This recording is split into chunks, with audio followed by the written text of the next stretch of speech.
I'll turn it over to Your Honor. Call the next petition for reinstatement of Albert Daher. This is license number 39189, Board of Pharmacy case number 6209, Office of Administrative Hearings case number 2017-090-584. Good morning, sir. Could you state your name, please? My name is Albert Daher. You're appearing without counsel today? I'm without counsel. Yes. Ms. Kellogg, state your appearance, please. Yes, Desiree Kellogg, Deputy Attorney General, appearing on behalf of the people of the state of California pursuant to Business and Professions Code Section 2760.1 and Government Code Section 11522. Good morning. Good morning. You heard two petitions for reinstatement so far, so you had a little bit of flavor of it. As I mentioned to the other petitioners, you're going to have the opportunity to present what evidence you want to give to the board in support of your petition. I'm going to ask first if either side wishes to make an opening statement. Do you wish to make one, sir? Yes, I'll have an opening statement. Just remind you that an opening statement itself is not evidence. I'll administer an oath when you want to give that testimony. But this is just a summary of the petition. Go ahead, sir. I understand. Thank you. Good morning, members of the board. Were you offering me something? Absolutely. That's okay. But you did that. Good morning, members of the board. I would like to thank you for giving me the opportunity to be here today to petition for my reinstatement of my license. I've been a pharmacist for over 30 years, practicing retail pharmacy. I've been a pharmacist in charge for all these years. I have had opportunity to serve the patient and the public all these years too. I had the opportunity to have 4 stores during these years, practicing as a retail pharmacist. I employed many people at that time through all these years. First, I would like to thank you for allowing me to be here. I would like to apologize for what happened. I should have known better when I filled prescriptions I shouldn't have filled in 2008. I regret what happened. I am sorry. I tried to rehabilitate myself over the last few years. I did continuing education. I did ethics courses, and I did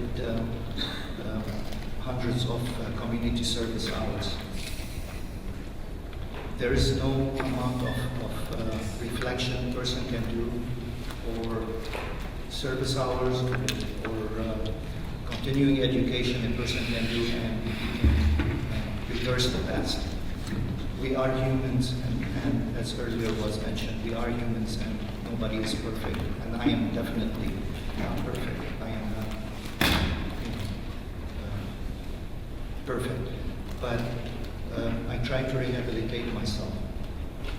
And again, I would like to apologize. I said some words in the past that have hurt some people, especially the people, loved ones who have lost their lives, and I'm sorry for that. I should have known better. I am part of a profession that serves the public and the patients, and my Roman Catholic faith teaches me better than that, that to say words that were hurtful to people that were affected by what I said.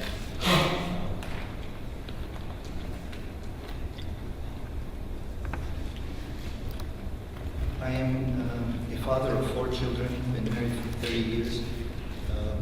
2 of my children are pharmacists. One is a pharmacist and one is in pharmacy school. My other son is a public health. He works in nursing homes and as an administrator.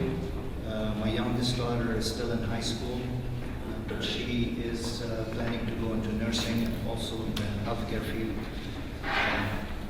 I came from Lebanon, Beirut, Lebanon, in 1978 as a high school graduate. I attended Oregon State University. The opportunity. Sorry to interject, sir, but you're getting into things that I'm sure you'll want to testify about, so I can administer an oath to you now if you'd like to go into those matters in more detail. I will close my statement right now. And hold those thoughts, and when you testify, you can relate more to the board. Thank you. Ms. Kellogg? Yes, thank you. Petitioner, a pharmacist, was the owner and pharmacist in charge of J. Scott Drugs. An accusation and First Amendment accusation were filed against his license and his pharmacy permit in 2010 and 2012, respectively. The matter proceeded to hearing, and ultimately, the board issued a decision after non-adoption, which resulted in the revocation of petitioner's pharmacist license effective January 27, 2014.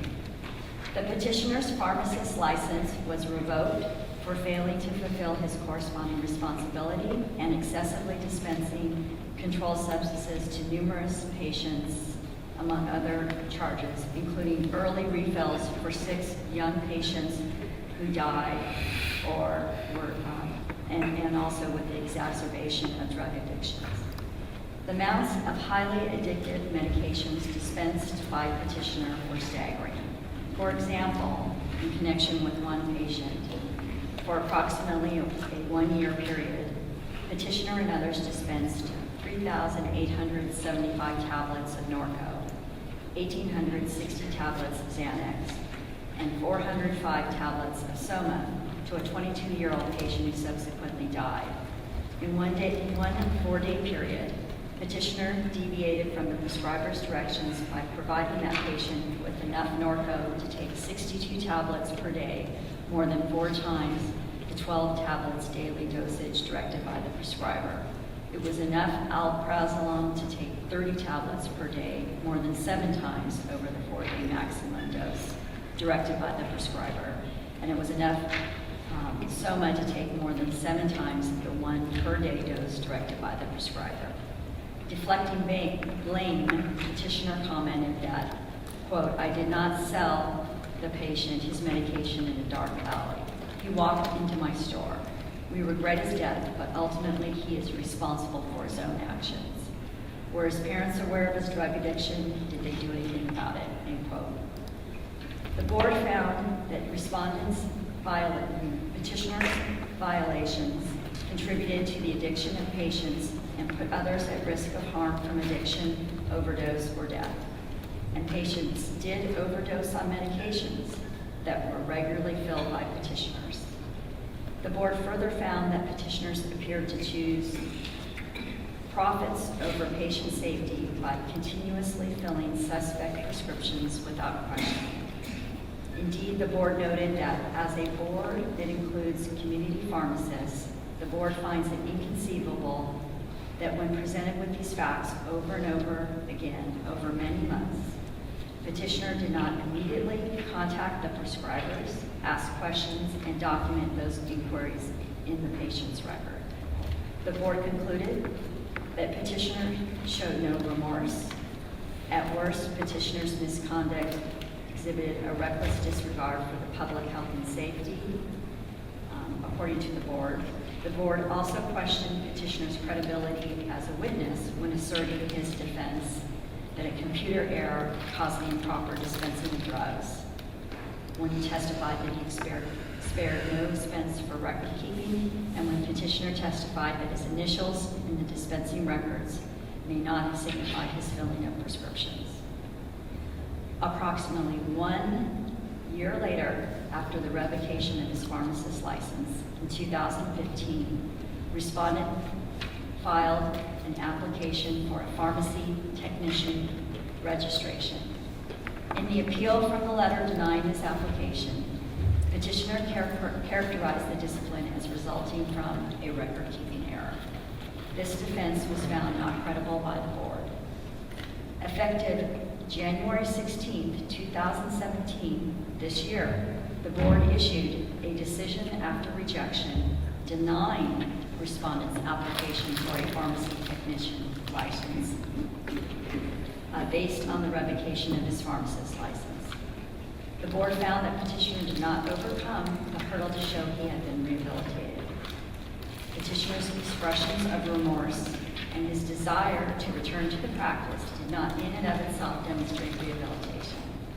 The board found that the probative value and weight of the evidence of rehabilitation was diminished because the remorse was not expressed around the time of the misconduct was identified. The board further found that petitioner did not demonstrate a substantial period of exemplary conduct following his misconduct, and that his prior lack of good judgment represented an ongoing present danger to the public. The board noted that respondents' many transgressions in the case were some of the most egregious violations by a pharmacist. Only 1 month after the board's latest decision, in February of this year, petitioner submitted a petition for reinstatement of his pharmacist license. I'm now prepared to proceed with questions for petitioner at this time. And I also have the petitions available. You can present the petition, please.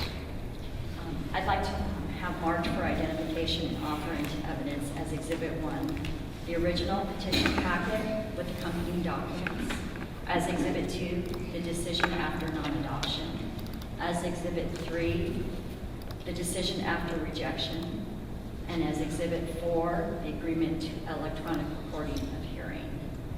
And the board members and petitioner have been provided with copies of these documents. May I approach? Yes.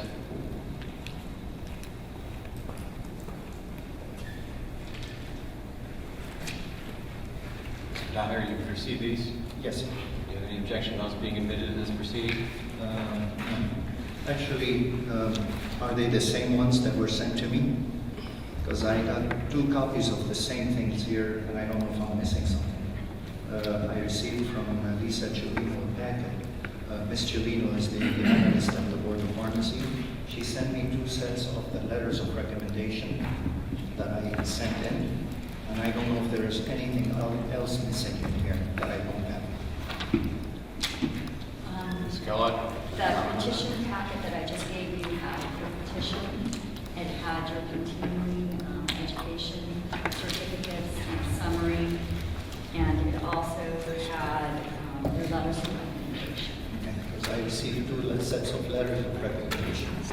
I received the CD summaries, and I received the first amended accusation non-adoption by the board, and also the decision rejection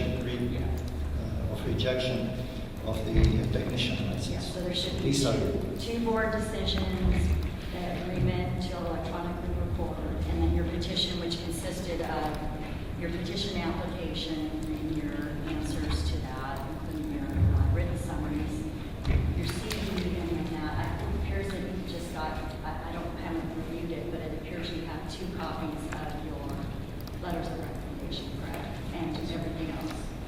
It looks like it, yes. Thank you. Mr. Dyer, do you want to take a look at this packet to assure yourself? If you don't mind. If you don't mind, Your Honor. Yes, Ms. Kellogg, can you show us evidence?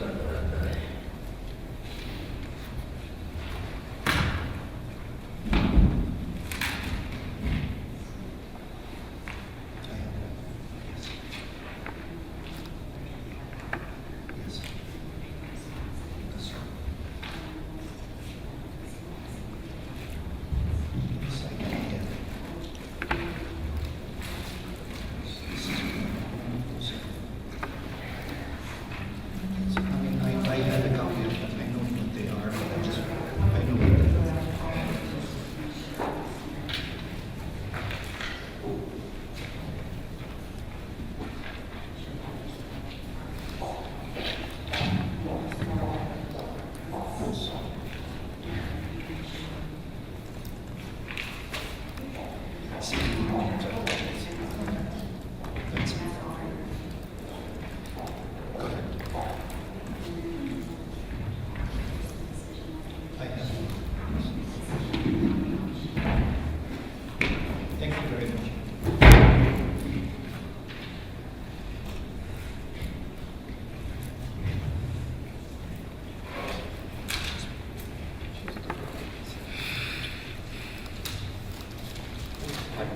Seeing those, sir?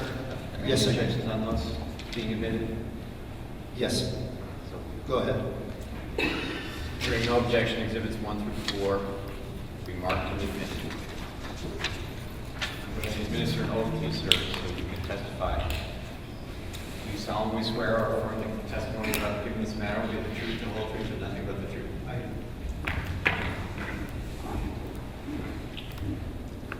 Now's your chance, sir, to tell the board whatever it is you'd like the board to know about your petition. And if it's something you've mentioned in your opening you'd like to reemphasize, please do that as well. Again, thank you for allowing me to be here today. As the Attorney General said, there were a big accusation against me. The whole event started in 2006. At the end of 2006. It went through 2007, and a person died in 2008, in March 2008. As of, it was March 12. On March 14, we stopped filling all pain control medication, and I did send the board a letter stating that we did stop filling all pain medication on patients until we resolved this issue. We were working with a pain management doctor in the area at the time, and I did do all the necessary corresponding responsibility at the time.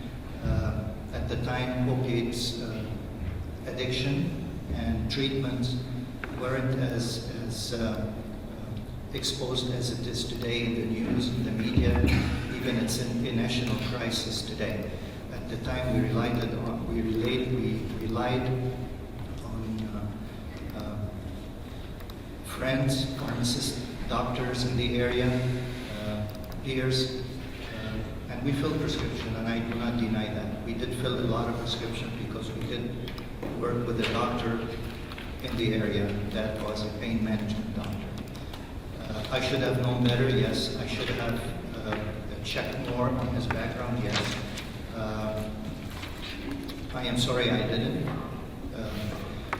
We had a very busy business, and that was not the only thing we filled prescriptions for. We had many nursing homes we were working with. We had at the time Medicare contracts. We were doing a lot of business with the public and with nursing homes. It is more publicized today. Even the president made it as a national crisis nowadays. It is in the news. It's everywhere. Everybody knows about it. It's something that I am ashamed of. I do not try to cover up. I should have done better, yes. Did I profit from this? Yes, I did. Now, the board says I profited $1.7 million out of that. But as many people know, that's the revenue that came from that.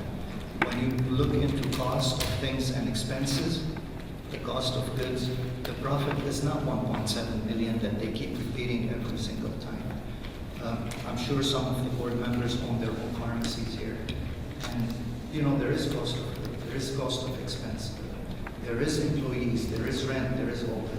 Did I profit? Yes, I did. Was it something that I intended to hurt anybody? I never intended to hurt anybody.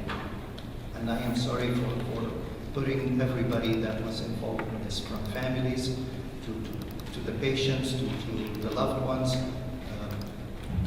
But I mean, this is something I am ashamed of, I am not proud of. I've been a pharmacist for over 30 years, and it's not something that I take lightly. I am a member of a profession that serves the patients, and it's not there for profits. It should be for patient care first. It's something in my past I regret it, and I'm very sorry about it. I did come to the United States as a high school graduate, 18 years old. I went to Oregon State University, graduated with a degree in pharmacy, and went ahead and opened up my first store in 1987. I worked very hard over the years to provide for my family, for my children. it's not an easy thing to do with 4 children.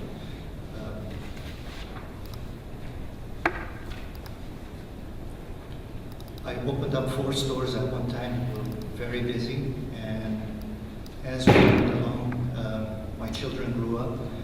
2 of them chose the pharmacy profession as their profession.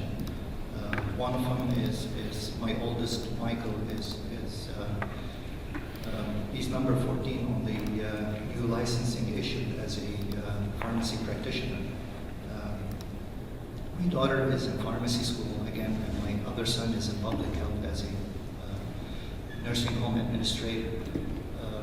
My youngest daughter in high school is going to be she's hoping to become a nurse practitioner and go into the health field. I am here petitioning today and asking for a second chance in hopes that I can be an example to my children and to my family. I can be an example to other pharmacists and peers. I did petition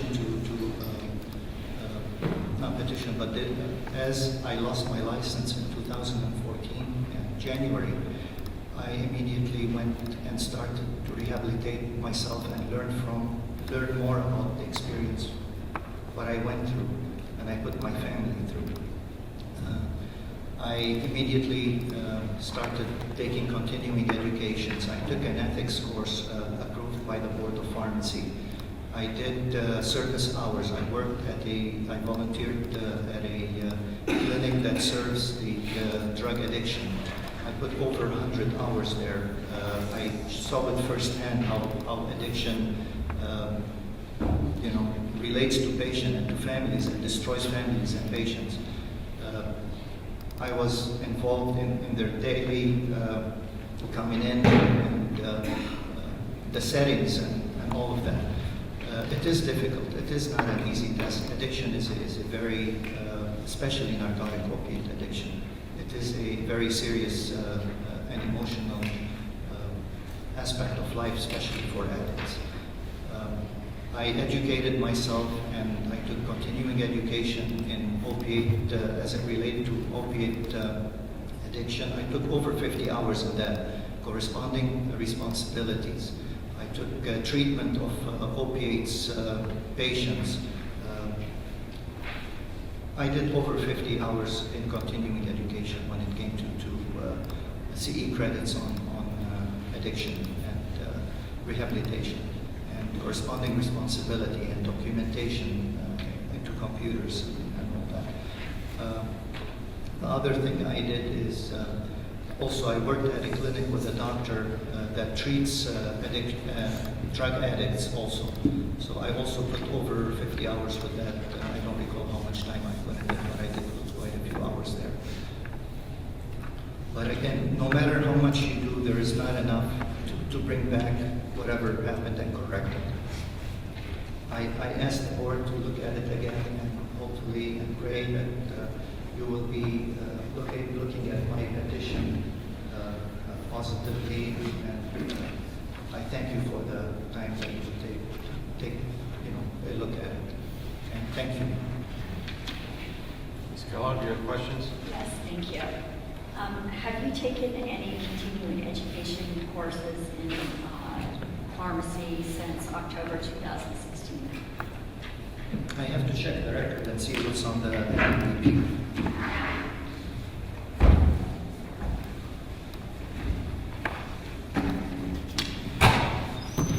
It shows 10/17/2016 is the last CD I took.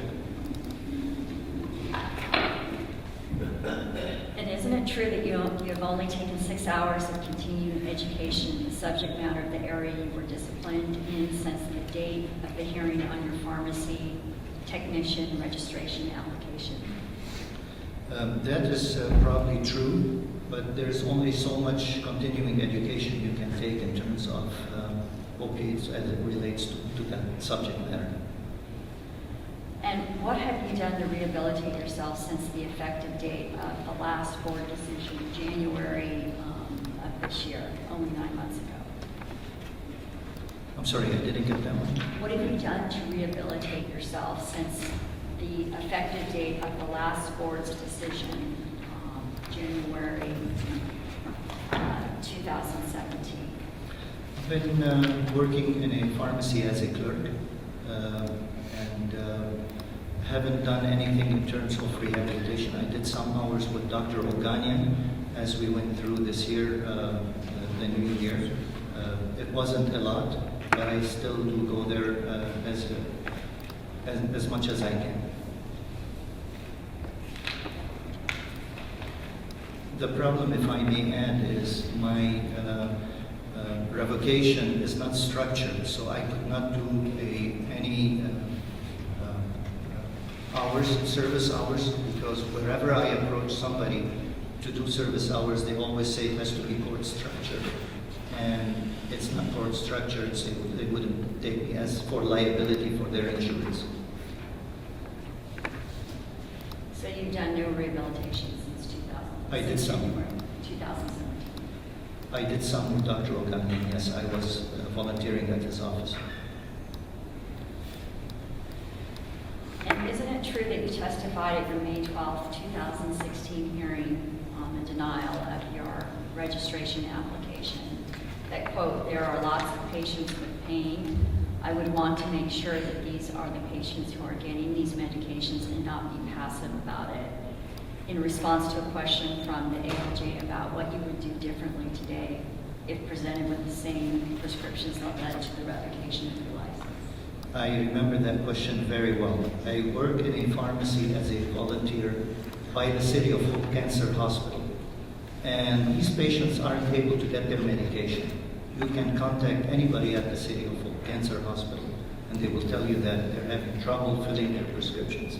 They are being discharged after transplants, after major chemotherapy, after brain tumors, after severe conditions and leukemias, and they need their medication and they're having a problem filling their prescriptions.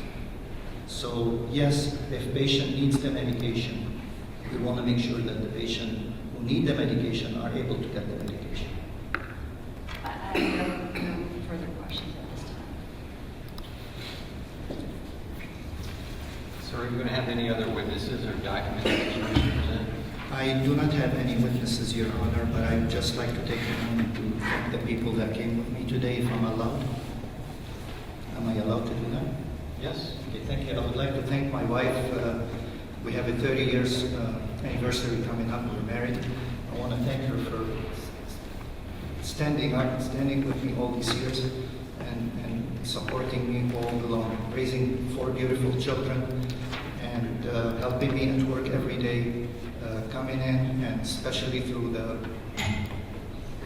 court sessions that we went through. I want to thank her, and I want to say thank you and I love you. There is Ahmed Nabhan. He's also petitioning for his license. He worked for me for 30 years. He's a part-time worker, helped me as a pharmacist for 30 years. And I want to apologize for him for putting him through this too. He was there the day that my firstborn son was born, and I called him and I asked him to cover me. That day I had to go to the hospital. Again, I have Garen Ovagimian is a pharmacist. He's a friend of mine. He came in today to support me, and I've known him for several years now. And I want to thank him for being here. And that's all I have here. And I'll turn to my left first and ask Mr. Sanchez, do you have questions? Yeah, I just want to say thank you for coming up here and showing the courage to put your case on. Congratulations on 4 children. Looks like you've done a great job, and your 30-year marriage. Congratulations.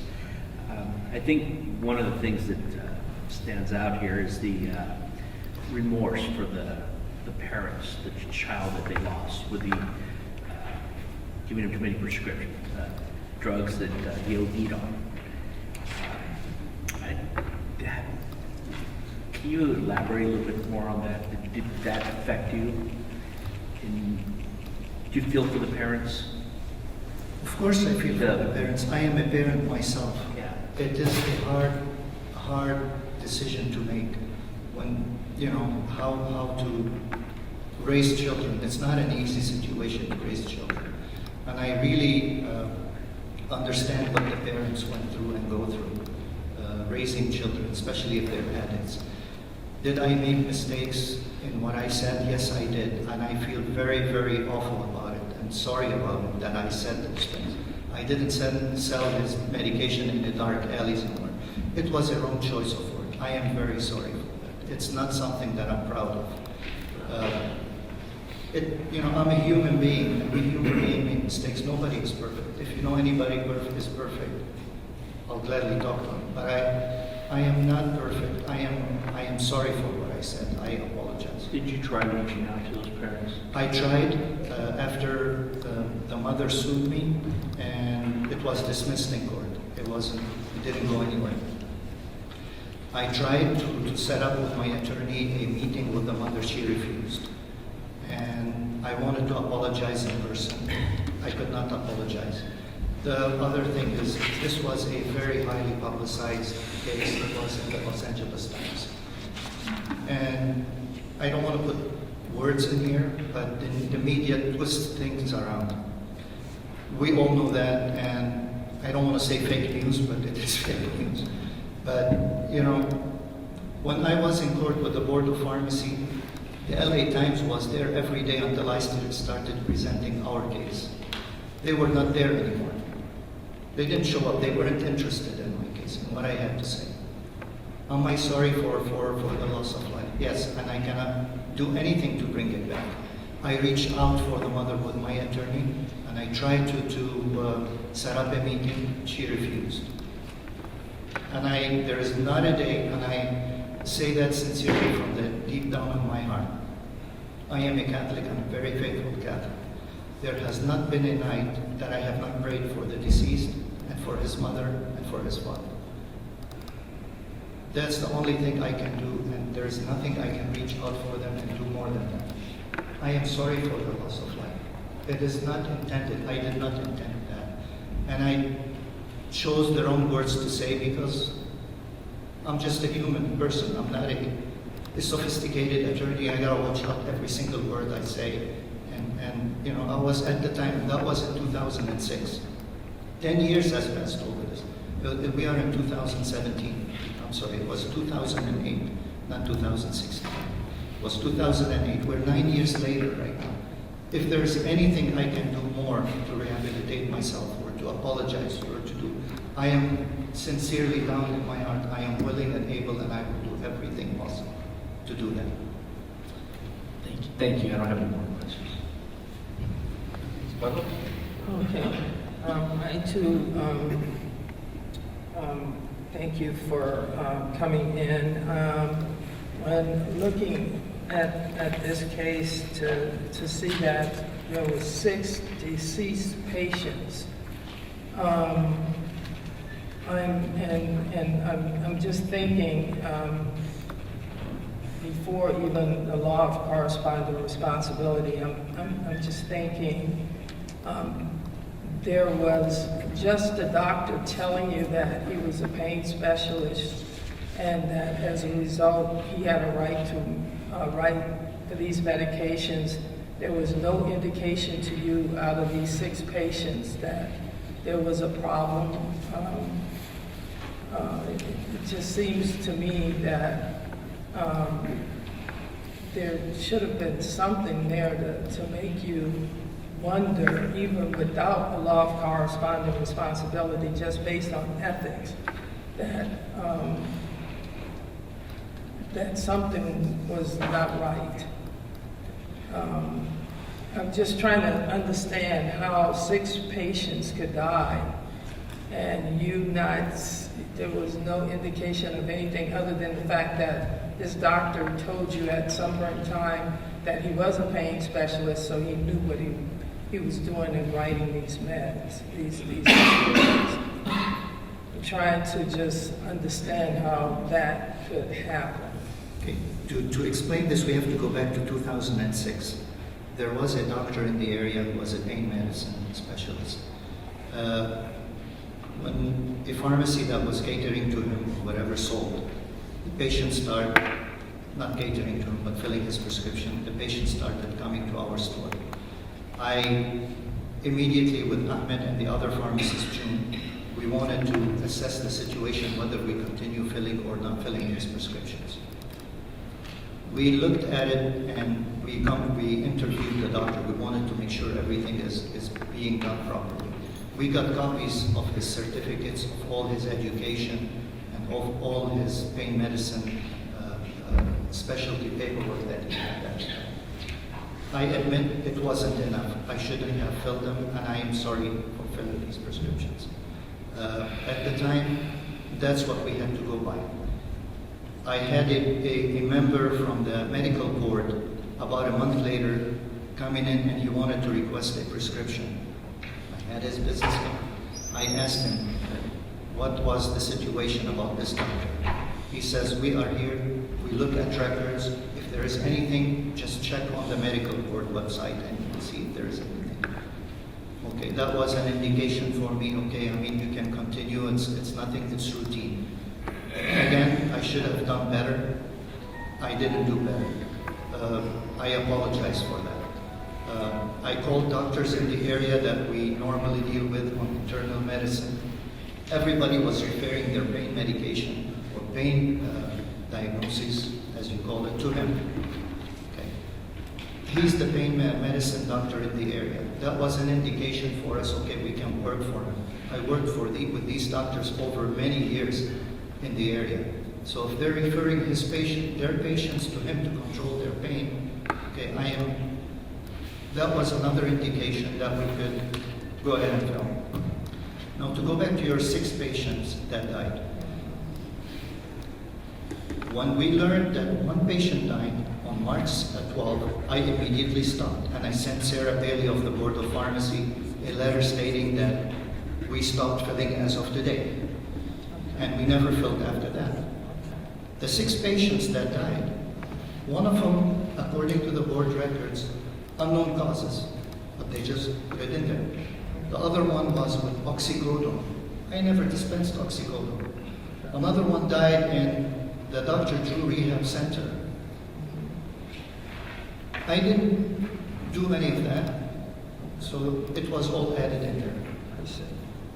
Okay. You did get a note from a mother from AD that asked you not to fill her son's prescription.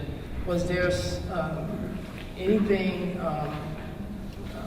when you saw her son that indicated that he may be addicted? I mean, now that you are going to places and you're spending time with and seeing how they work with addicts, was there anything to indicate to you that her son was an addict?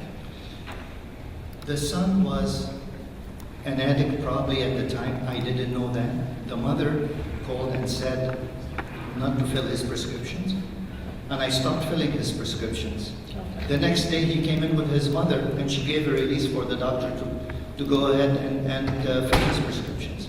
That was probably not included in there. No. Okay. And I'm just gonna add one thing to the last one thing that you said, because I do agree, because of what's going on in today's market, that for some patients, like I have a family member that had pain medication that I had to get filled, and I, being a pharmacist, could not get that prescription. I found that it was very difficult for me to get this prescription filled for her, and this just happened about a month ago. So I do agree that because of this epidemic, there are patients that do have cancer and pain that are now having problems getting their pain medication filled. If I may add to that, it is very, very severe when it comes to the pain medication. Who patients are sick with cancer, they are not able to fill their prescriptions. You can call the City of Hope, talk to case managers or anybody in their management. They call us, they call the pharmacy all the time. Nobody's filling their prescription.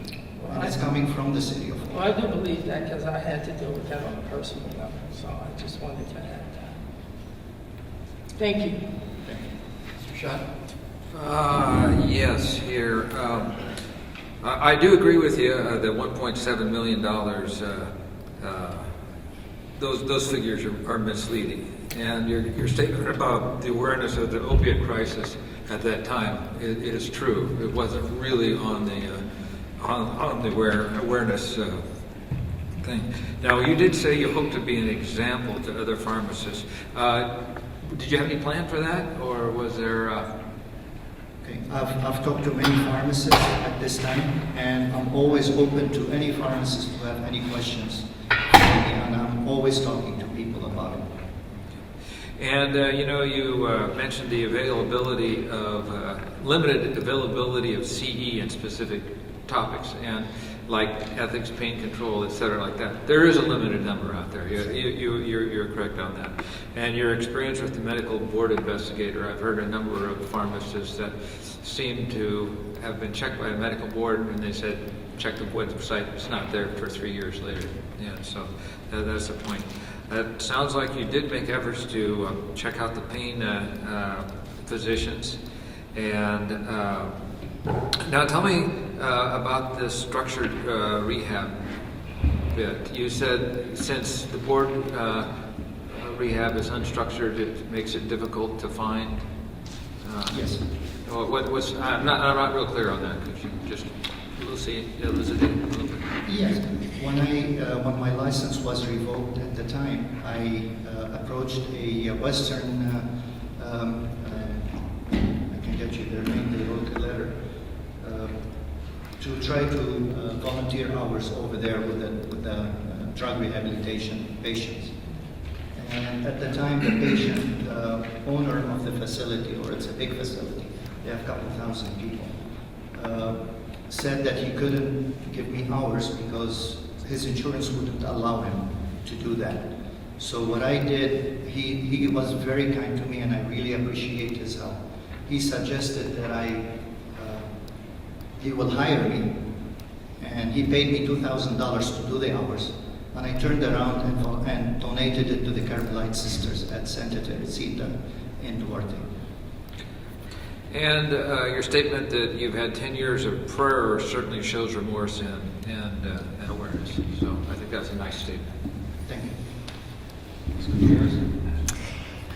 You've been through a lot over, definitely, just because of all the, especially with the publicity. I think that added an additional factor here. Where have you been working since you lost your license, and what are you doing in your job? I am. It's humbling to be a clerk after being a pharmacist for 30 years. There's nothing rewarding more than being humble. It's the best thing in life to humble yourself, especially among people who know you and seen you for many, many years as a pharmacist and making decisions and helping them around. And as you can read in their letters of recommendations, a lot of people are old, clients of ours. I work at PAX Pharmacy in Duarte. I work as a clerk.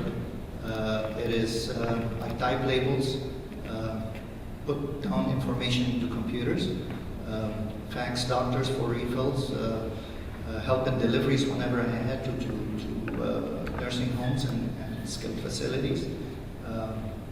I prepare TARs for medical, prior authorizations for insurance companies, along that clerical work. So you work for your son? Yes, I do. And in terms of you becoming a pharmacy tech, how is that going to change? Why are you requesting this? When I applied for pharmacy tech, I thought of it as an opportunity to move forward with my rehabilitation at the time. Pharmacy is my life. It is the thing that I dream about all my life, helping patients and working with patients and treating patients as much as I can. I cannot, after losing, my license was revoked, I had an alternative: sit at home and cry, or do what I have to do and rehabilitate myself and move forward. Humble myself and accept with a decision and learn from it and try to move forward with life. I try to forget the past. I am wrong. I did many things wrong in my life. But if I try to mix the past with the present, I'll never reach the future. So it is important to me to be humble and accept my whatever comes my way through from God. It's not, but I'll keep fighting and keep moving forward. And just my last question is, you had some dollars that were owed the board as a result of your, have you paid all of the dollars yet? I'm sorry. What The was dollars, the fees that were as part of your conviction? I think. Okay, I can explain Yeah. that.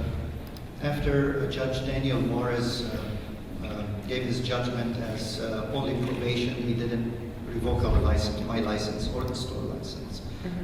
He lowered the $120,000 requested for investigation to $57,000. So the $57,000 I figured was split over 4 people, me, Ahmed, June, and the store. That's what I was told by Elisa Giulino. So my part is supposed to be about $14,000. I paid about $8,000 on it. The store is gone at this time. If they want me to pay for it, I will work hard and try to pay for it. And then we'll go from there, basically. That's what I was told. Thank you. Mr. Wahab? Thank you. Given that what you have gone through since 2008 until now, so if we were to give you your license back, what would you have done differently, facing all the patients that you had before? If there would be some patients like those who came into your pharmacy, just like back in 2006, 2008, and what would you have done differently? The pain medicine we're talking about? Yes. Okay. You know, there are the red flags, and I re-educated myself on the red flags that are out there for all the pharmacies to follow. Patients coming from a far distance, patients with the same prescription over and over and over. You know, there's many red flags that we are aware of at this time, and it is more publicized. We have to scrutinize these patients more and more, where the prescription is coming from, the diagnosis, communicate with the doctor, and if there is a reason that I believe that it shouldn't be filled, then it shouldn't be filled. I will make that decision. And you mentioned that you work at your son's pharmacy. Yes. Is he registered with the Cures, and is he using that every day? He's Is he registered. registered with the Cures program? Oh, yes. Yes, of course. I was registered with the Cures program when nobody was registered with the Cures program. And I had Cures and presented them in court. Cures report at the time. And since 2006, are you associated with any professional organizations, member of CPHA or CSCP? I was a member of CPHA until the time that my license was revoked. I had to choose with my limited income because I lost my business totally. It was shut down unexpectedly. I lost my license. I had 2 dollars. At the time, I had 3 under my care. So I had to organize live within my means, in other words. Whatever income I had at the time, I had to be able to make it. So I cut down all my as much as I can from subscriptions and that sort of things. But I did continue receiving a lot of the magazines and a lot of the, because everything was forwarded to my house and also at the store where I work. There's always continuation of knowledge and experience and learning at the same time. So, but I did stop my subscription and I will renew it if I'm able to work again.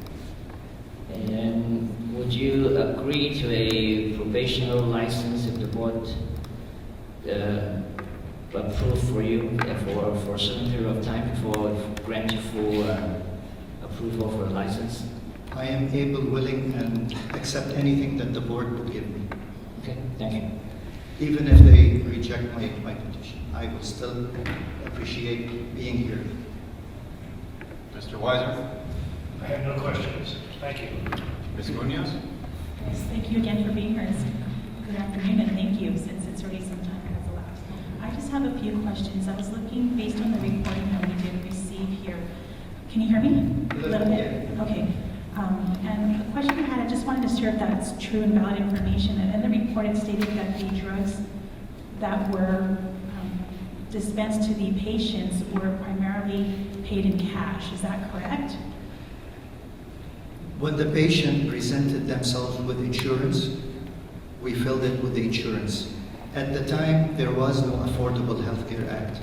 There were a lot of patients that did not have insurance. and they had to pay cash. Our prices were a lot lower than CVS and Walgreens and the other major chains, and they paid in cash. But whenever they presented us with the insurance, we filled them using their insurance cards. And in the report, it also stated that several of the patients traveled significant distances to obtain the medications at your pharmacy. Would you say that as a true fact? It was a true fact. I have an explanation on that one. When I was doing continuing education at the time, there was many of the continuing education at the time said traveling distance was not an issue at the time because very few doctors wrote pain prescriptions. They didn't want to see the patients. So patient traveled a longer distance to the doctor to see him. The doctor wasn't in the area. He wasn't also a far distance doctor. The patient traveled to him from a far distance. And there was, I forgot the author of the article, but he used to be the law professor at University of Pacific. I cannot think of his name at this time. But he had the continuing education, and he was down at the hearing with the judge at the time, presenting his part of it. And then again, also in the reporting, it stated that the combination of drugs that were prescribed for any particular patient was a popular combination for drug addicts. Would you say that would be a true fact? I did not know about that at the time. That was a later knowledge. But at the time, what we knew about was when you have pain, you have anxieties to go with it, and you have muscle spasms. So yes, the combination was pain, muscle spasm medication, and for the anxiety, because you get anxiety with the pain. At the time, that's what we knew. Later in time, we started getting information and articles that combination was a heroin type effect at the time. And now I'm aware of it more and more, and we look more further into this combination of drugs. Thank you. Ms. Beal? Dr. Bauer, thank you for coming and congratulations on your almost 30th anniversary. This coming January. Very good. Let's see, the DAG made the comment, quoted you as saying that this case came about, I think it was when you were applying for your technician license, that this case was a result of some record-keeping error, I believe you stated. Can you tell us why you used that phrase to qualify this case? Yes, at the time, there's only one record-keeping error. I mean, no matter what they say record-keeping errors. There was one record-keeping error. There was one prescription. At the time, in 2006, late or early January 2007, we updated our computer systems. The systems were old, so we updated new computer systems. We have a very busy pharmacy. I mean, we serviced many clienteles, and it's not even 10% was pain medication. So all the prescriptions were being transferred into the new computer. There was one prescription. At the time, the doctor wrote it. 3 days later, he was going on vacation. I didn't see it. I don't know if I was the one that filled it. We had 4 pharmacists at the time. Was I the one? I don't know, but I take responsibility for it. It is my responsibility. I'm the pharmacist in charge. It was one prescription. The date on it was 3 days later than it was filled. So it was written January 10, we filled it on January 7. And that was the prescription that added to the total amount of pills that we dispensed it, so many in certain amount of days. But that's not why your license was revoked. Well, they had a record, and then they have unprofessional judgment. And then they said that we filled so many prescriptions early. When we looked at the actual prescriptions, they were 2 days before the 4th of July holiday, 3 days before Christmas holiday, and 3 days before Memorial Day holiday. So, I mean, people travel when they are on vacation and when they have holidays like that. They needed it. And it wasn't predated, it was on time. We had a policy at the time, I had policy and procedures. We had every 14 days the doctor wrote their prescriptions. Nobody could fill the prescription before the 13th or the 12th day of the prescription when it's due. So these guys came in on the 10th or the 11th because it was a long weekend. And the prescription was legal and legally written on the right day. It wasn't post-dated, there was nothing wrong with the prescription. So, except I think the bag also represented that it was, the dosage was 4, 5 times, 7 times the normal. So No, the then- dosage was normal. It was normal dosage, 1 every 4 to 6 hours as needed for pain. So that would be how often they take it, the dosage that taking 60 oxycodone, or excuse me, hydrocodone in a day would be beyond normal. I would love to see that record and try to elaborate on it because I don't believe it is right. You can provide that to me. I guess, so this was 2008, is when, Yes. during 2014, I think is when you had your license to go. So I'm a professional for myself, I've worked in community, and I will admit, I was a pharmacist way before 2008. Actually, back in the 1990, 1980, actually, pharmacist, and I'm confused by your statement that you weren't aware that this was possibly combining these medications was dangerous, or the amount of medication, amount of pain medication you're dispensing was dangerous, because, gosh, I knew it in 1980. I knew it in 1990, I knew it in 2000. Granted, it's a big deal right now, but do you think, was it your university that didn't tell you? I mean, gosh, I just think I read it and knew about it, and when I saw doctors like Dr. Bailey, I was like, oh, thanks. Can you just help me understand, how there's such how you didn't know that was possibly dangerous?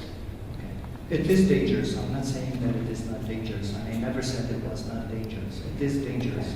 But these patients were pain medicine doctor. So when we started filling these prescriptions for that particular doctor, we were confident that he was a pain medicine specialist. He was not somebody that doesn't see pain medication, doesn't see pain patients, and just decide to write an here and go. So we had reviewed, he had about 7 different societies of pain medicine certificates that we had. And I had copies of those. So and we were always in correspondence with them. Now the combination of drugs, that it does cause heroin effect type of effect, I honestly, sincerely, I did not read it anywhere that this combination can cause that. Okay, I did not come across it in any of the literature. And I kept up my reading and continuing education all along. So that's the reason. I mean, I was confident that we were dealing with a pain medicine specialist. Thank you so much for your time. Thank you. Mr. Weiser has another question. Yes. I'm not sure if it's a question or a statement. I understand your feeling of remorse today, and I'm sure it is genuine. You ask us, or you say, you can't blend your past with your future as you go forward in life.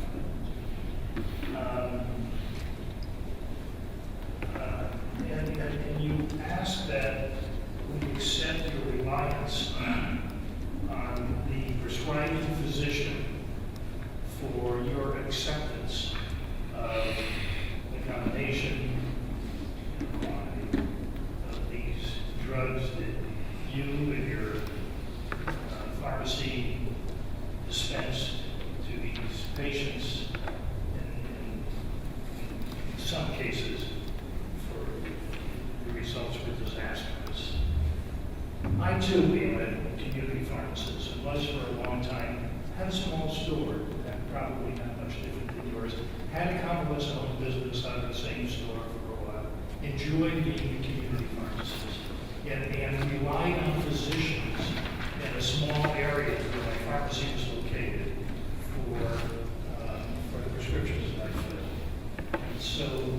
So I can relate a lot to your experience.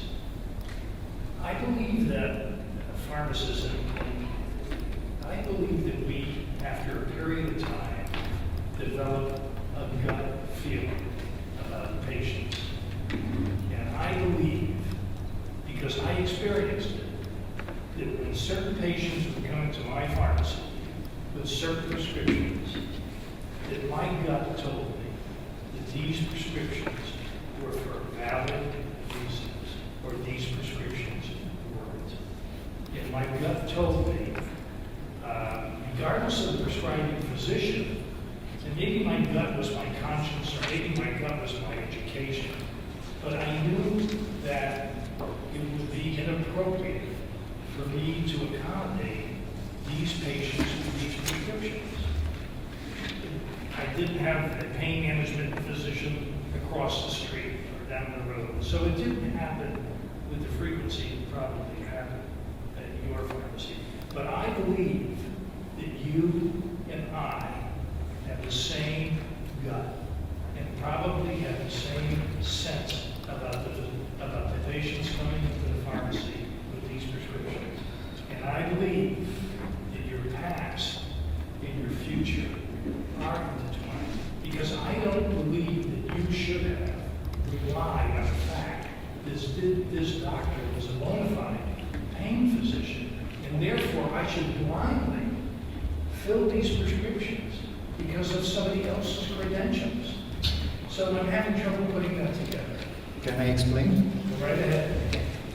A lot of the patients, I agree with you on the gut feeling, and we did have that gut feeling.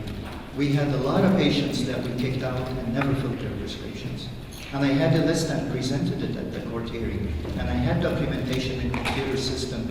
When patients, we had a problem with patients, we said, do not fill this prescription. Links out for this patient. It is a gut feeling, and I agree with you on that 100%.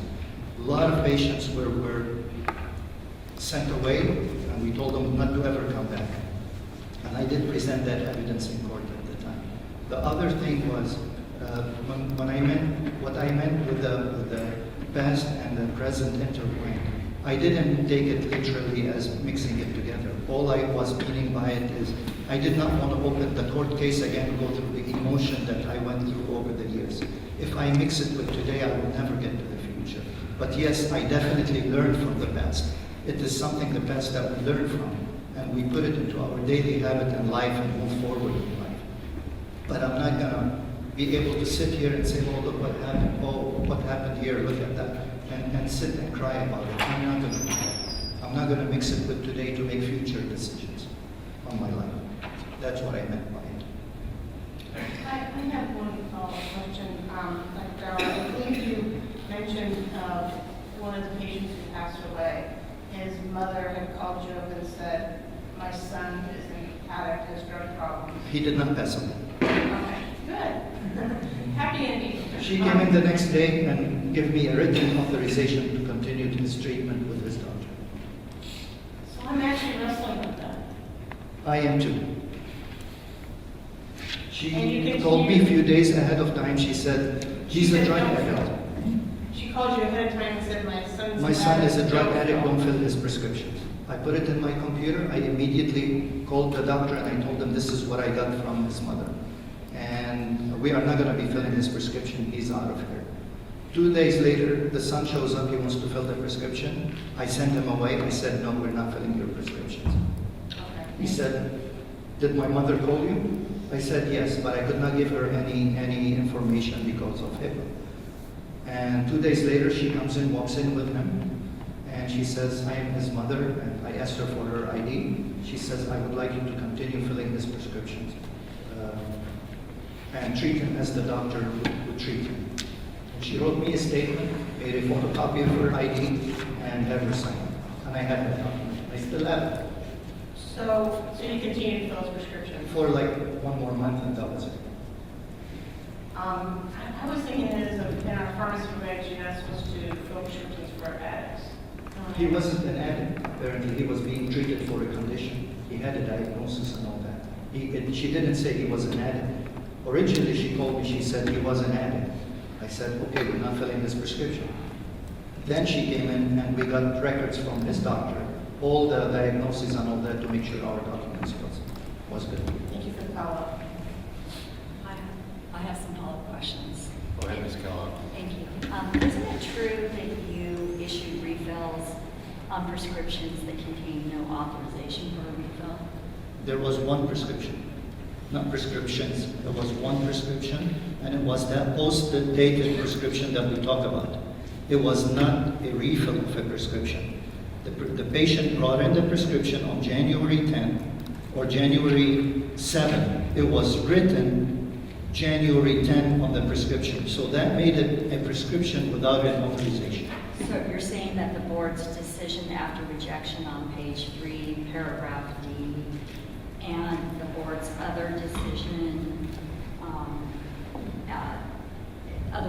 where they found that you'd issued that refill on prescription that contained no authorization, you're saying that's inaccurate? It is accurate because it is right. The prescription is void then, but it was a one prescription.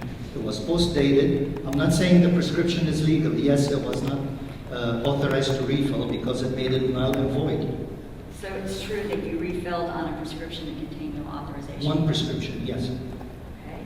And isn't it true that in the board's decision after rejection, on page 3, paragraph D, the board stated in one 4-day period, respondent DAR deviated from the prescriber's directions by providing AS with 250 tablets of Norco, 120 tablets of alprazolam, and 30 Soma 350 milligram tablets. This was enough Norco to take 62 tablets per day, more than 4 times the 12 tablets daily dosage directed by the prescriber. It was enough alprazolam to take 30 tablets per day, more than 7 times over the 4-day maximum dose directed by the prescriber, and it was enough Soma to take more than 7 times the 1 per day dose directed by the prescriber. AS lived over 40 miles away from J. Scott Drugs. AS paid cash for his prescriptions. Yes, I agree with that one, fully agree. But you have to look at the prescription sequence. Okay? Let's say he came on the first of the month of January to fill it till the 14th. Okay? He had a prescription there. He filled it on the 7th. So that the 1 and the 7th added to the quantity. Then on the 17th, he came in for a third refill, and we didn't catch it. That added to the quantity within a certain period that you got so much tablets. Yes, it did happen. But that is the explanation to it. And there was another part to your question that I wanted to answer, and I forgot. You mentioned something else. I just said, isn't it true that that's what the board's decision after rejection said on page 3? That is true, yes, but when you add it in a way when the prescription was written, the second prescription was filled earlier than normal, the third prescription was on time, then because of the time frame of all 3 together, it added to the quantity, yes. And it never happened after that again. So it is true that those were Yes. the quantities that you dispensed? Yes, I agree, yes.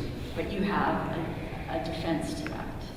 It's not a good defense. I'm not admitting that it's a good defense and I didn't do it. Yes, I did it and I'm sorry for it. I did not catch it. Again, it reflects back to me as a human being, not a perfect person. I did see it and now I see it and I'm sorry about it. Yes, I did feel it, yes. Is that against pharmacy law? Yes, but it's a one prescription out of thousands of prescriptions. I have nothing further at this time. Do you wish to add any further testimony, sir, based on the questions you've been asked? Not at this time, Your Honor. Does either side have any other evidence to present at this time? No, Your Honor. Sir, do you have any other evidence? Nothing. Then I'll Bye. entertain closing statements. Sir, do you wish to make one? I just want to reiterate, I ask for your compassion and help in reinstating my license. Pharmacy is the profession that I love. It reflects on my children and my family. I've served the public for 30 years. I am not perfect. I'm just a human being. I do not, pretend to be perfect. I make mistakes like everybody else. I re-educated myself. I restarted from zero. I worked very hard to provide evidence that I rehabilitated myself, and this will never happen again. It's not an easy thing to fill these pain medication nowadays. It takes a lot of scrutiny on every prescription, on every patient. We have to consider a lot of facts, and not just a physician that sends you a prescription, you're going to fill it. You have to question it and look at the physician and look a lot of factors into it nowadays. My hope and pray that I get reinstated. I want to be able to practice pharmacy. It's a profession I love. I want to be an example to my family, my children, my peers, and I hope I regain the confidence of the Board of Pharmacy. That is my aim, and I will continue to do whatever is necessary to rehabilitate myself. Whatever the board needs that I have to do, I will do. And thank you. Ms. Kellogg? Thank you. Only 9 months ago, the board concluded that petitioner's access, even as a pharmacy technician, to medications could pose a danger considering his previous poor judgment. Now he's here 9 months later. He's requesting access as a pharmacist. This is concerning. Petitioner has not overcome his rehabilitation hurdle. In fact, he's done no rehabilitation since his pharmacy technician registration was denied back in January. His expressions of remorse are not to be given under the law that much weight and probative value because they were not rendered at the time of the acts in question. And he, as you see today, continues to argue and provide defenses for his actions. The board, in its previous recent decision, challenged whether a respondent was truly remorseful for his past deeds and presently understood his wrongdoing. And I question him as well, given his rush to file his petitions or applications to practice pharmacy. It appears that petitioner still does not understand the consequences of his action, and given the egregious nature of his prior actions, his access to medications could pose a danger to the public. Only through an extended period of time will we know whether or not he's truly rehabilitated. And at this point, given the fact that in 2015 he made the statement that the board's decision was a result of record-keeping errors, there's still there's recent concerns about his remorse and his taking responsibility for what he's done. Thank you. Mr. Dyer, do you wish to make any final comments? Yes, Ms. Laura McKetchum was the Deputy Attorney General and the technician petition in front of Judge DeGuer. And she said that I did have some rehabilitation. It is in the court documents. I can bring it. It's in my car if you'd like to look at it. It's in the court record. The second thing is that was taken out of context, also the record keeping. All I was saying at the time is I re-educated myself in good record keeping. So I wasn't arguing. All I'm trying to say is I showed myself as being rehabilitated and learning more on things that I have to keep myself up to date on. Thank you. Ms. Freeman, did you have any comments on reactions? Anything like that? Yes, please, would you mind? Would you mind removing the residence address as well as I believe the date of the position? Absent any objection, that would be done. No objection. Okay, done. Well, then that will conclude the hearing and the evidence, the record of the evidence for the petition. Thank you both. Thank you, Your Honor. Thank you, board members. Thank you. Thank you. Have a nice day. Likewise. Yeah, let's go to the next one. I'll call the next petition for reinstatement, the final one of the day, for Ahmad Naban, pharmacist, license number 41754, or pharmacy case number 6210, Office of Administrative Hearings, case number 2017-090, 587. Good afternoon, sir. Could you state your name, please? My name is Ahmed Navand. And you're appearing yourself without counsel today? Yes, sir. Good appearances with the Attorney General, please. Yes, Desiree Kellogg, Deputy Attorney General, appearing on behalf of the people of the state of California pursuant to Business and Professions Code Section 2760.1 and Government Code Section 11522. Good afternoon. Does either party wish to make an opening statement? Yes, sir. First, thank you very much for giving me the opportunity to petition the state on my pharmacy. And I would like to say that I am terribly sorry for what happened. I apologize to the families, the one who lost loved ones, and I apologize to the board of pharmacy. I apologize to the community as a whole because my performance was below standard. I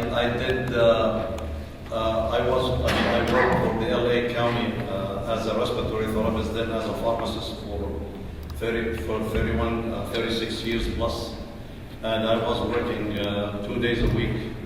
That was my day off at the county, and Thursdays and Fridays I was working in J. Scott Pharmacy. And again, like I said, I am very sorry for what happened.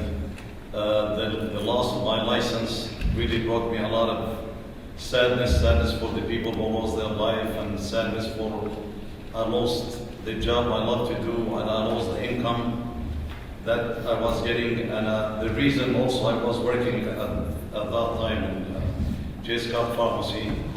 I had 2 children, that's in that period of the two, in 2006, 2008. I had 2 children in college, and I also was supporting my mother in another country. I have somebody taking care of her, so I was really obligated to have that second job. And after I lost my license, I decided that I have 2 small children. I have 9 and 12 years old. I decided that I give them all the attention that I could. I take them to school. I bring them back from school. I help them with their homework, help them with their testing, and that's basically my life. And again, I apologize for what happened, and I hope what happened will never happen again. And I hope you will give me the opportunity to practice pharmacy and take care of my family. I really.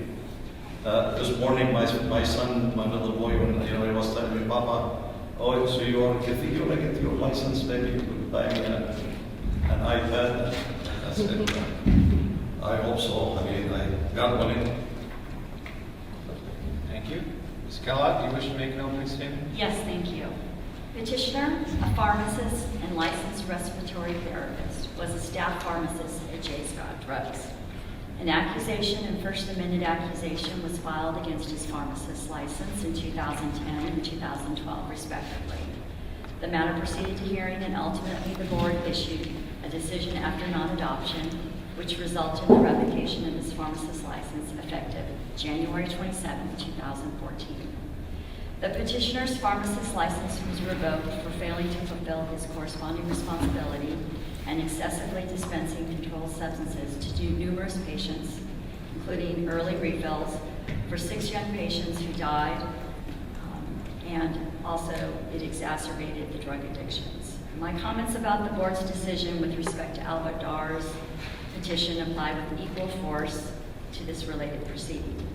I would like to highlight the portion of the decision in which the board found in aggravation that petitioner was, quote, a licensed respiratory therapist who was well aware of the respiratory dangers of opioids and their use in combination with sedatives. However, he continued to dispense highly dangerous opioids and dangerous drug combinations without further inquiry of the prescriber. That's page 44. In its decision, the board also found that while petitioner had discussed pain medication prescribing with one of the physicians, petitioner accepted the physician's assertions about pain management at face value and did not further investigate the physician's qualifications. He did not discuss specific patients with the physician. Petitioner admitted that he did not consult the physician regarding each patient prior to dispensing the medications at issue.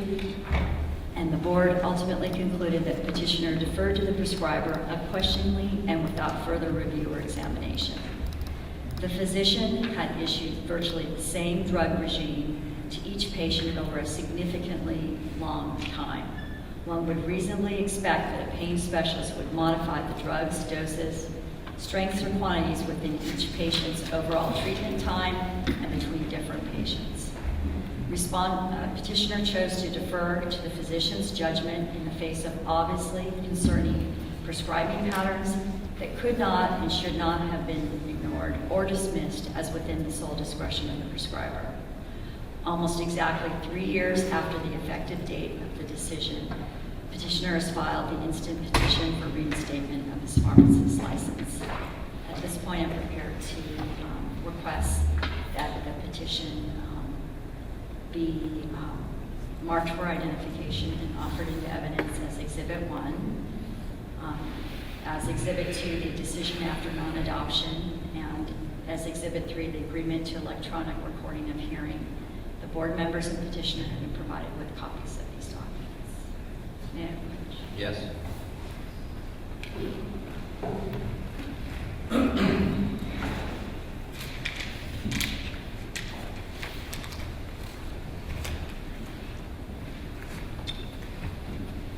Sir, you've seen these documents?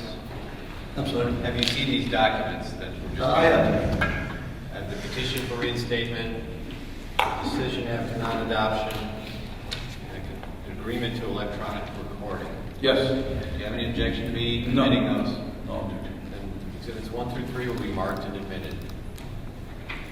I'm going to administer an oath to you now, sir, so that you can tell the board what you want to know, what you want them to know about your petition. So if you could raise your right hand. Do you solemnly swear or affirm that the testimony you're about to give in this matter will be the truth, the whole truth, and nothing but the truth? I do. Now you're free to tell the board what you'd like them to know about your petition and the reasons that you're requesting back your license and why you're requesting that relief. Go ahead. Well, I mean, I say again that I was really very sad and happy for what happened. I am in a desperate need to go back to work because I am the only breadwinner in my family. I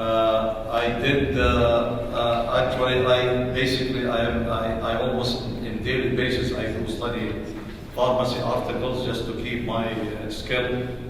I did about 280 hours of continuous education. I sent about 250 hours certificate to the Board of Pharmacy. I did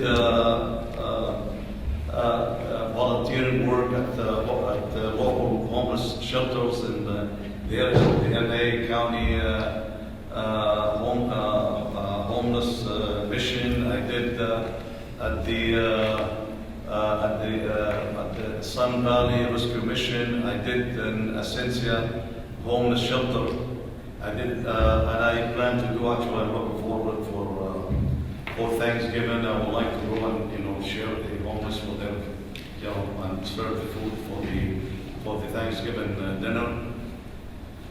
And I am basically spending most of my time, with taking care of my children. I did actually improve a lot at school, and I'm hoping that I will get my license back and make some money, to improve our life. I know what I did. I am terribly sorry for what happened. I am deep in my heart. I apologize for what happened. I should have been more careful, but I guess I thought I was doing the right thing, but now I know it was wrong. I take responsibility for what happened. and I'm only to blame myself. As a matter of fact, I thought about, when I saw those prescriptions, about quitting. But then I said, the doctor is pain management doctor, and Albert, Albert is, really a good man. I seen Albert do things that very, very, very kind human being. And I convinced myself that that these prescriptions, they are okay. And I also, I want to say about respiratory therapist. I'm just going to give a comment about that. I used to, one of my favorite counseling to the guys, the people who are taking these pain medication, I used to tell them, listen, I used to work as a respiratory therapist, and I did see, I worked in the LA County General Hospital, and I told them that I seen, in different occasions, the people who come overdosed on pain medication or sedatives. So please be careful. Do not take more than what it says. Do not mix it with alcohol, because it is very dangerous. And I made sure that everybody, I gave the medicine, I do counsel them, I make sure that I did give them that warning, and make sure that they will sign the statement that I did do that. I work for the LA County for 36 years, and I have my evaluation. I have absolutely not one single incident. All my evaluation, I never had less than very good, and I have it. Signed by different supervisors. I always try to do the right thing in life, but sometimes it happens. And I want to say something that never ever was my intention to harm any human being or break the law. And I absolutely have no financial interest in JSCAP drugs or any financial benefit for me for filling these pain medication. It was just a part-time job. It was a very busy pharmacy, and a few prescription things, to come along. And I was really very careful, filling them and counseling the patient. And unfortunately, happened what happened, and I deeply, I regret what happened. Thank you. Ms. Kellogg, do you have questions? Yes, thank you. Are you currently working as a licensed respiratory therapist? No, I'm not. And why aren't you working? Why not?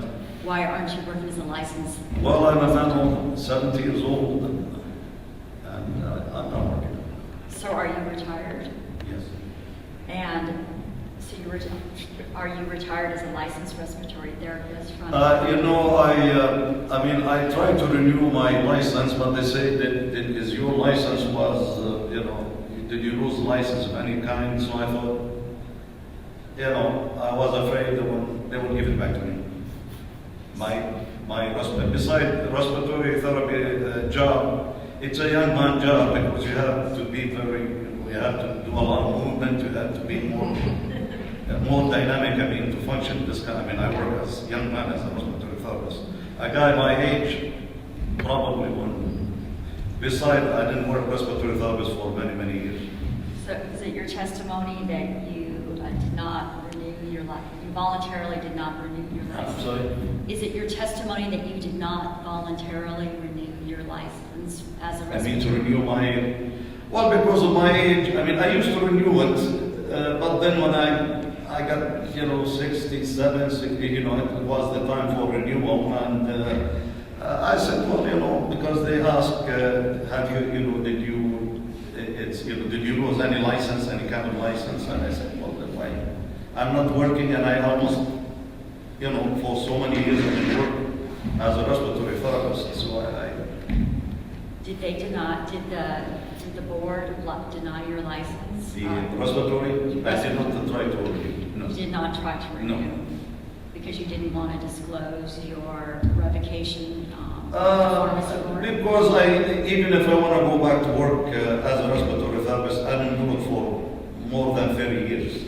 And all the equipment and all the procedures, it will be new to me, and I don't know if anybody will even hire me to work as a respiratory therapist. I was a good respiratory therapist in my time, but after all of these years, because there is more, I asked, there is more equipment, more ventilators, and this is a very critical job. I cannot go there and throw myself in the intensive care. I said, here I am. I could endanger people's life. But you feel that you have enough stamina to be a pharmacist, a licensed pharmacist? I'm still strong as I can be, yes. And why is that? Because the respiratory therapists require more because you have to run from when I was in the county general, I would run from the 15th floor to the first floor, and you have to be, But as a pharmacist, I think right now I am more ready to work as a pharmacist than when my license was revoked. I've been studying. I studied literature. I studied all the literature I got from the county because we used to have competency testing. I kept all the literature. I read it. I read what do you call it? I think they are. I will advise most pharmacists to read it for. It's called Naplex Nuggets and Pharmacotherapy by Eric Christensen. I think I read them more than 4 times because they give very valuable information to the working pharmacist. I reviewed Kaplan Naplex. I read articles in the RX script just to keep my knowledge going.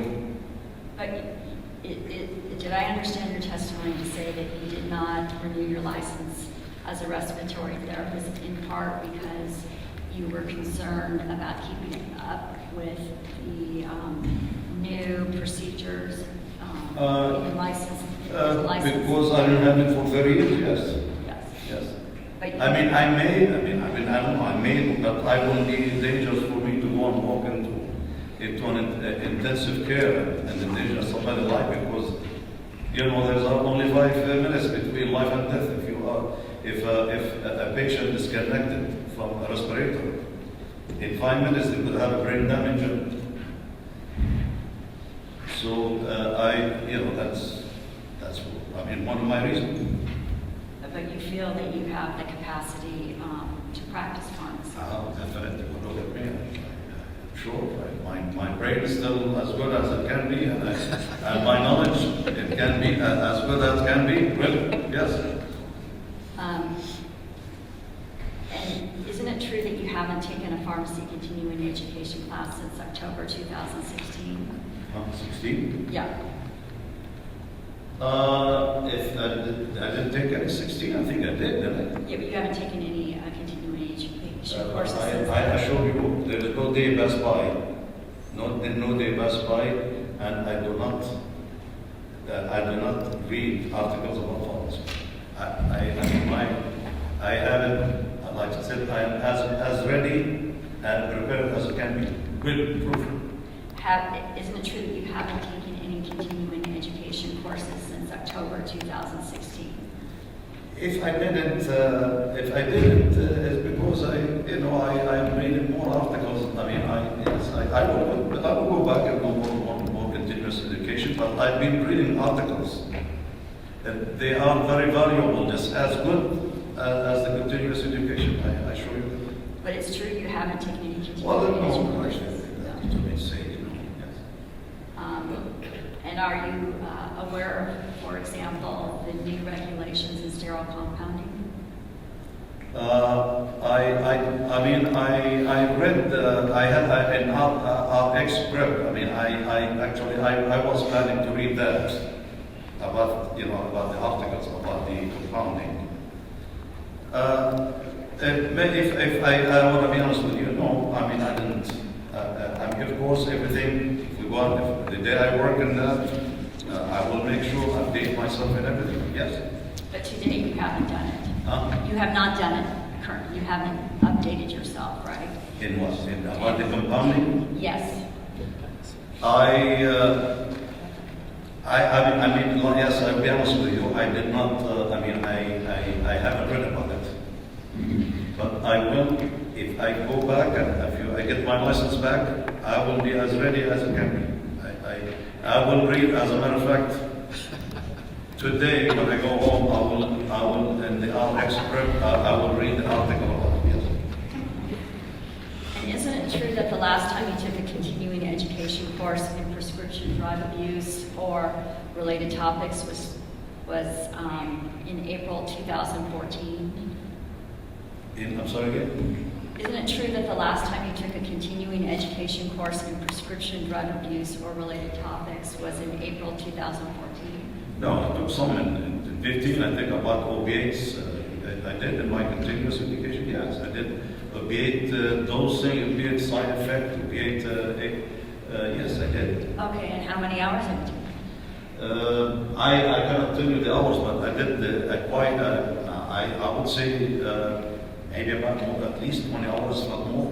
And what were the titles of those courses that you, continuing education courses that you took in prescription drug abuse? Well, they are, I mean, I cannot give you the exact title right now, but they are, mostly about opiate abuse, opiate dosing, the danger of using opiates, opiate addiction. I have them, it's And how many hours did you take in April 2014 of continuing education in prescription drug abuse? I mean, I cannot recall exactly, but I did took some, I would say, at least about 16 hours. Would it surprise you that you took 2 hours of, in April 2014 on prescription drug abuse continuing education? Maybe you're right. But I tell you, just I read in my competency test from the county, from the LA County Public Health, we did get some literature about opiates and addiction, dosing, side effect. They were very, very valuable, and I read them different times. I read them in 14, and I read them just, I would say, a few days ago. And what was the title of the continuing education prescription drug abuse continuing education course that you took in April 2014? You could say, I don't know. If you don't I mean, I cannot really tell you. But I did it, and you asked me, do you know pharmacy asked me anything about drug abuse, opiates, and I show you, I'm a pharmacist. Please ask me anything. If I fail, then forgive my life. Ask me anything about opiates, about their dosing, about their side effect, about their addiction. I'm very well informed. Did you previously testify that you were very careful when filling your prescriptions? I'm sorry. Did you just testify that you were very careful when you were filling prescriptions? Listen, I was very careful, yes. And isn't it true that you testified at the hearing in 2014 that you had never done anything that you believed was unethical as a pharmacist? Huh? I'm sorry?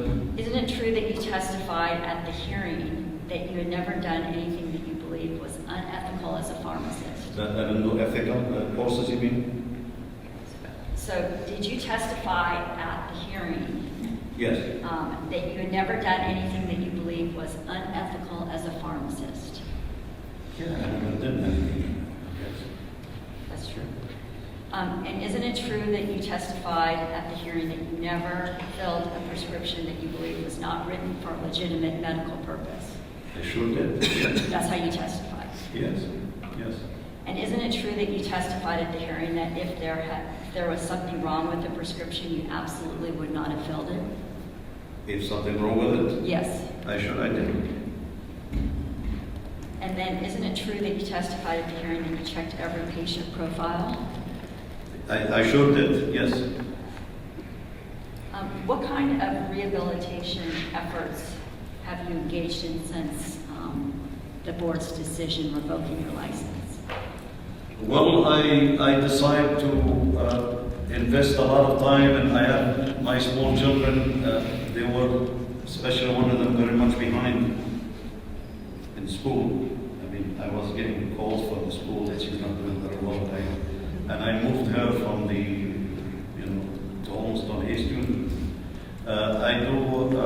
I thought maybe I'm not working the best investment I could do in my children, and thank God they're doing very well. I do have a passion for homeless people, because I almost myself homeless. One time I was almost borderline homeless.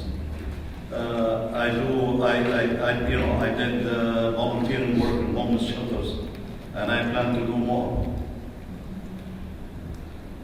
And really tried to be, a decent human being and set a good example for my family, my children. I haven't done anything wrong since I retired. I just from home to school, from school to home, basically. Right. Have you done anything else for rehabilitation? To take ethical courses, it's the financial part of it. I don't really have money. I'm barely making it. I thought about taking ethical, but I don't have the financial means to pay for the courses. If I had, I would. But anyway, that was the problem. Otherwise, anything to be done, you tell me anything to be done, I'll be glad to do. So you spent the bulk of your time since your license was revoked in taking care of your children, correct? Yes. Now, of course, I took care of I was taking care of a dying brother also. That's important too. It is important, yes.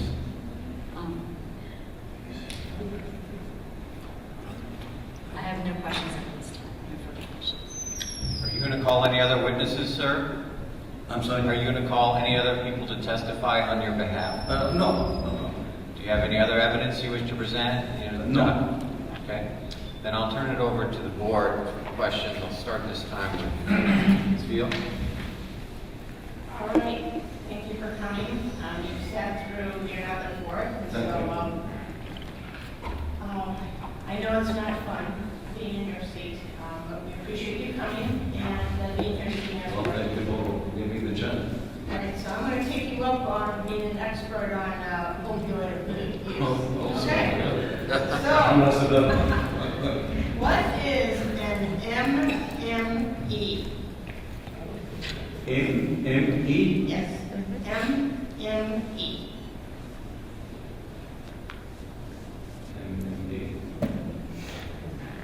This is a terminology that I haven't. Okay. It's the morphine milligram equivalent. Morphine? Morphine milligram equivalent. Oh, well, you see, I'm not a hospital pharmacist. No. This is Maybe retail. that's why. This is retail too. This is. Okay, I messed up. Okay. So, how do you gauge the risk of opioid addiction or opioid problems? Well, opiates, they are very risky drugs. They do, actually since the time of the Egyptian, that's the only thing they have, and that's the only thing we have up to these days, which is opiates, and what coming out, semi-synthetic. They are very good drugs, but they are very dangerous. What makes it more likely for someone to become addicted to an opioid? In my experience in life, I've seen people, doctors, lawyers, engineers, people from the street, that you start with pain, the little opinion, they give you the medicine, it works fine. After a while, it makes you feel good, because of the, it gave you the rush, whatever you and people just start slowly, they get addicted to it. They are not bad people, truthfully. They're not bad people, but just like an alcoholic.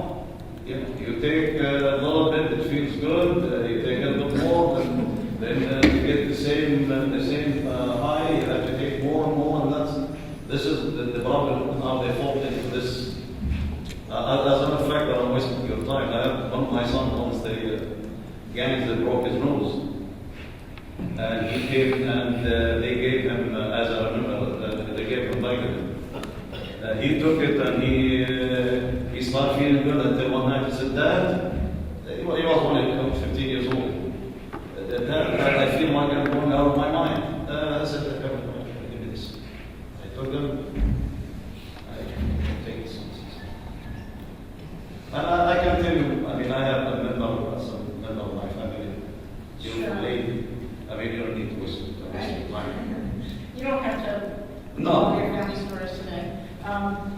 But so maybe another thing is it sounds like you really tried to wrap your arms around addiction and what's happening in our country. Is the CDC came out with some guidelines this past year around prescribing of opioids? Yes. Can you just tell me a couple of them? About the guidelines, Yes. the new guidelines. Yes. I'll be honest with you. I did not follow that because I'm not working in pharmacy. But if I do, Okay.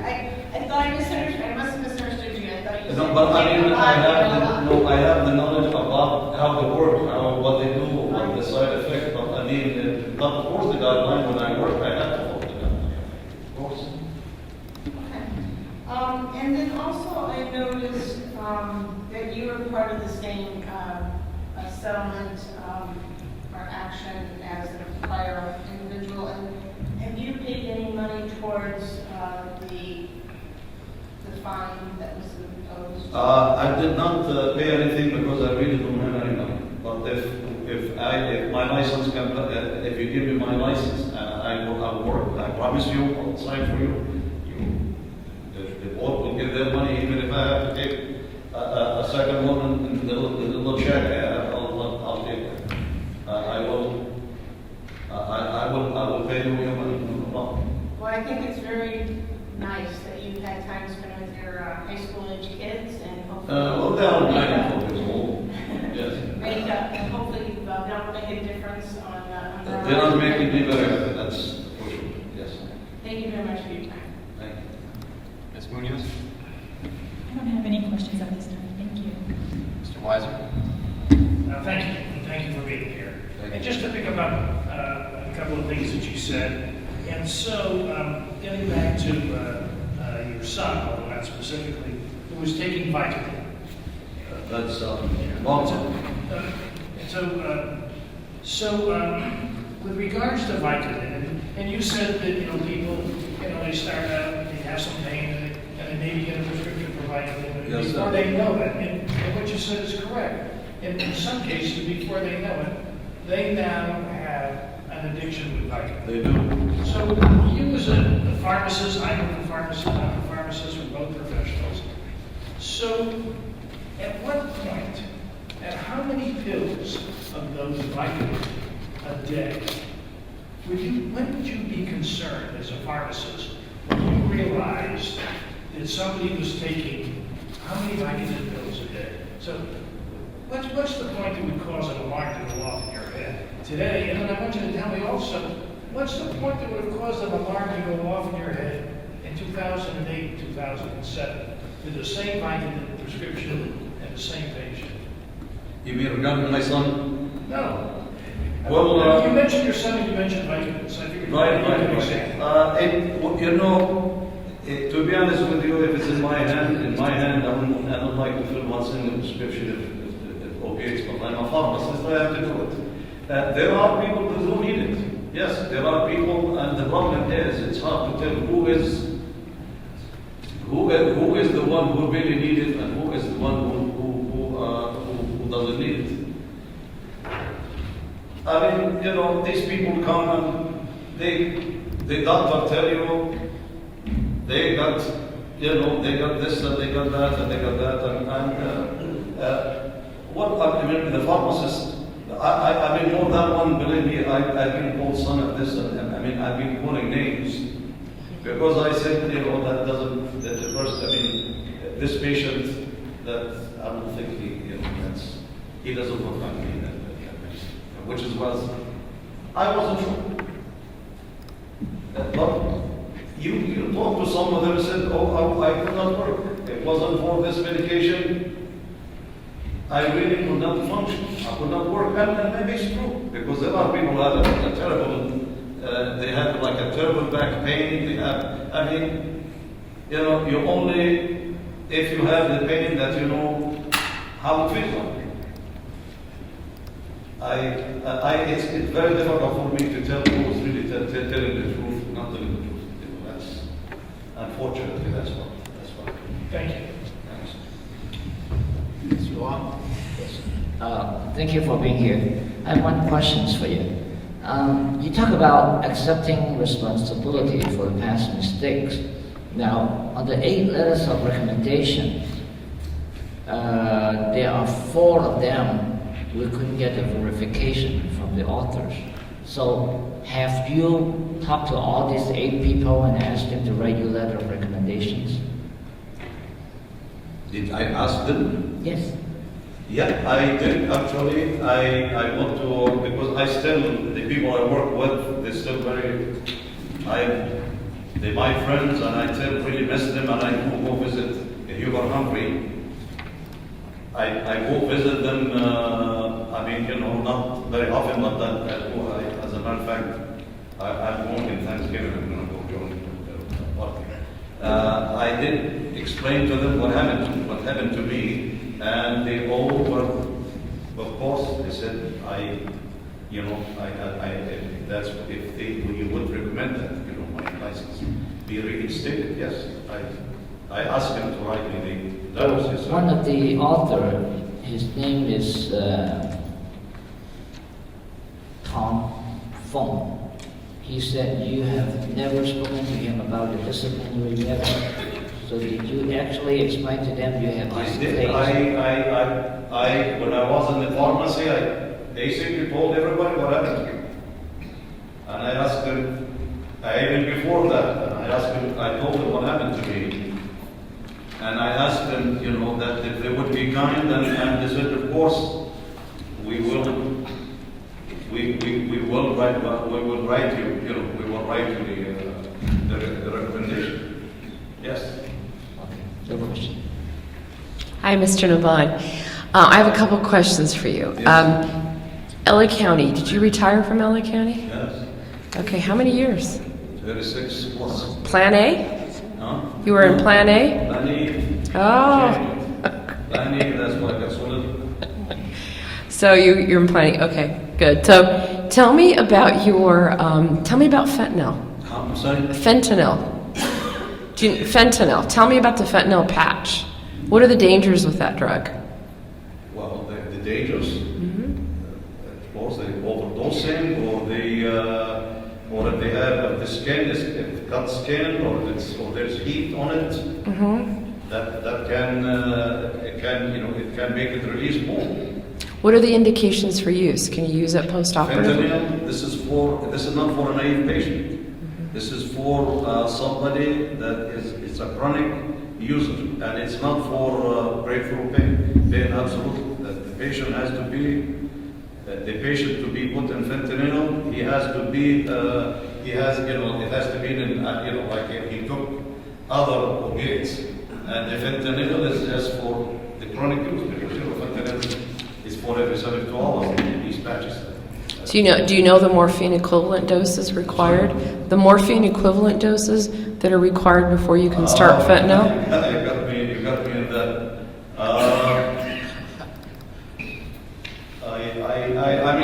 I used to know that. It's okay. Do you know what the Holy Trinity is? Huh? Do you know what the Holy Trinity is? The whole what? Holy Trinity, that name in reference to drugs. I'm sorry, I don't understand that. The Holy Trinity? Whole eternity? Holy Trinity, triad of drugs. 3 drugs that when used together are problematic from an abuse perspective. No. Okay. No further questions. Thank you. Mr. Shad? Yes, you know, I enjoyed your comments about respiratory therapy, the young man's game, and the statement that you know that you wouldn't be able to do it, and that you know I thought by saying that it showed a real responsibility for the patient. So I appreciated that statement. I thought that was insightful. Thank you. Ms. Butler? Okay, and I just want to thank you for being here and going back to school and answering questions pertaining to prescription medications. But, you know, I do feel your remorse. I appreciate the 280 CEs you did take, and I appreciate your testimony. Yeah, I don't have any questions. Any follow-up, Ms. Kellogg? No, Your Honor. Any other evidence from either side, forms of witnesses or documents? No, Your Honor. For you, sir? I would like to make a statement, a final Your statement. closing remarks, certainly, well, just a Sorry? moment. I saw Ms. Friedman waving her hand over there. Since we were talking about the evidence, I wondered if we would just redact out the information from the petition packet one more time. That's the birth date and The the date of address. birth and the residence address. Hearing no objection. No objection. Then that will be done. All right, so, yes, sir, you may make a closing I would like to statement. make, you know, I did work for the LA County for 36 years plus, and honestly and truthfully, I never had one single incident. And I mean, I used to love to work with the patient and enjoy my job. And in my evaluation, I never got less than very good. And truthfully, in 27 years, I didn't want to say one single thing. Again, I want to say that I really apologize to you for what happened, and I feel terrible about the loss of the people, the families that lost their lives, and I just lost my brother a long time ago, and sadness is still just burning my heart. That I know how it feels. I ask you for your kindness and generosity. I do have small children. I go to build some little future for them. And I promise you, what happened, it will never, it never happen. It will never happen. And I will be a good messenger. Anybody I come in touch with, I will tell them what happened to me. And please be careful, because these drugs are very, very dangerous. And we have to, because the pharmacists, we are the last stop, and we have to be very careful. And I thank you. Ms. Kellogg? Thank you. In J. Scott, the amount of controlled substances that was dispensed were staggering. There were egregious violations. Petitioner has not met his rehabilitation burden, and still does not appear to understand the enormity of his actions. The language in his petition is coached as if the board made the finding, not that he takes personal responsibility despite his comments today. Thank you. Any final remarks, sir? Thank you. Then, thank you. That will conclude the hearing and the evidentiary record on the petition. Turn it back to Ms. Gutierrez. Right. At this point, we're going to go into closed session. Oh, do we need to talk about a case? Yeah, do you have the case number handy, or do you want me to? I don't have it in front of me. Do you have the number? We have the closed session. Before we go into that, I do have to announce the case number.